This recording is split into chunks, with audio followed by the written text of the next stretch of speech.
یہ لوگ بار بار اپنے آپ کو حق پر کہتے ہیں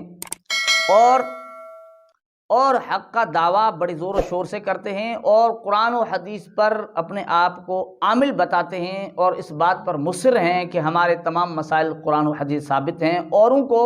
یہ کہتے ہیں کہ یہ مقلد لوگ ہیں، یہ قرآن و حدیث پر نہیں چلتے، ہم قرآن و حدیث پر چلتے ہیں۔ تو اسی سلسلے میں ہم نے ان سے سوالات کیے کہ واقعتاً اگر یہ لوگ حق پر ہیں، یہ واقعی اہل الحدیث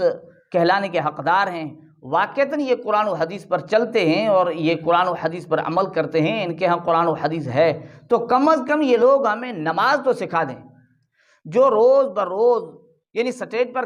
کھڑے ہو کر بڑے زور و شور سے جو دعوے کرتے ہیں، وہ کم از کم ہمیں نماز تو سکھا دیں، قرآن و حدیث سے ہمیں نماز کے مسائل بتائیں، ہم جو پوچھ رہے ہیں، ہمیں جو مسئلے سمجھ میں نہیں آتے، وہ قرآن و حدیث سے ہمیں ان کے دلائل دیں۔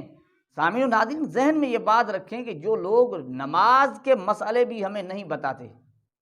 نماز کے مسائل بھی قرآن و حدیث سے نہیں بتاتے، ابھی تک ان کے جوابات کی انہوں نے کوشش بھی نہیں کی،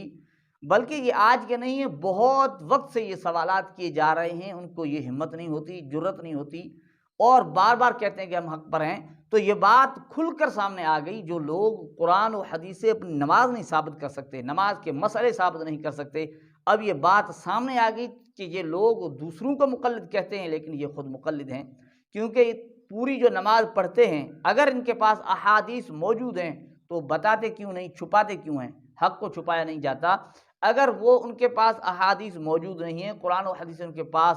ان سوالات کے جوابات نہیں ہیں، تو پھر یہ تقلید کر رہے ہیں۔ فرق یہ ہے کہ ہم ماہر دین کی تقلید کرتے ہیں، ہم اہل کی تقلید کرتے ہیں، یہ غیر مقلد جو ماہر دین بھی نہیں ہے، اہل بھی نہیں ہے، نا اہل ہے، ہم مجتہد کی مانتے ہیں، یہ غیر مجتہد ہیں، جن کو علم تک نہیں ہے، جاہل ہیں، پھر ان کا نتیجہ کیا نکلتا ہے کہ خود تحقیق کر کے گمراہ بنتے ہیں۔ دیکھو کوئی انجینئر محمد علی مرزا بنا، وہ بھی یہی کہتا ہے کہ میں قرآن و حدیث سے مسائل نکالتا ہوں،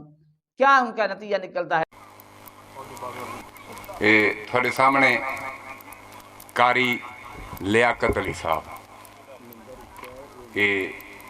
پیارا جہا ہے، اتھے انہاں دی رہائش ہے، سابقہ اہل حدیث ہیں اور اتھے پیش نماز رہے تے مالکہ مہربانی کیتی، خالق کرم کیتا، انہاں مذہب حقہ قبول کیتا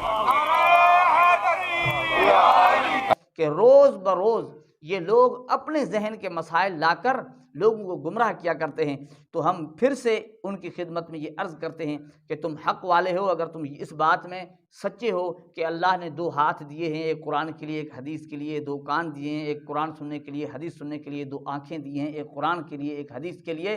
تو ہمیں قرآن و حدیث سے کم از کم نماز سکھاؤ۔ اگر نماز نہیں سکھاتے ہو تو پھر تمہارا دعویٰ جھوٹا ہے، تمہاری باتیں جھوٹ پر مبنی ہیں، تم خود مقلد ہو اور بدترین مقلد ہو، اور ہم موت بانا گزارش کریں گے کہ تم بدترین مقلد ہو کر پھر تقلید کی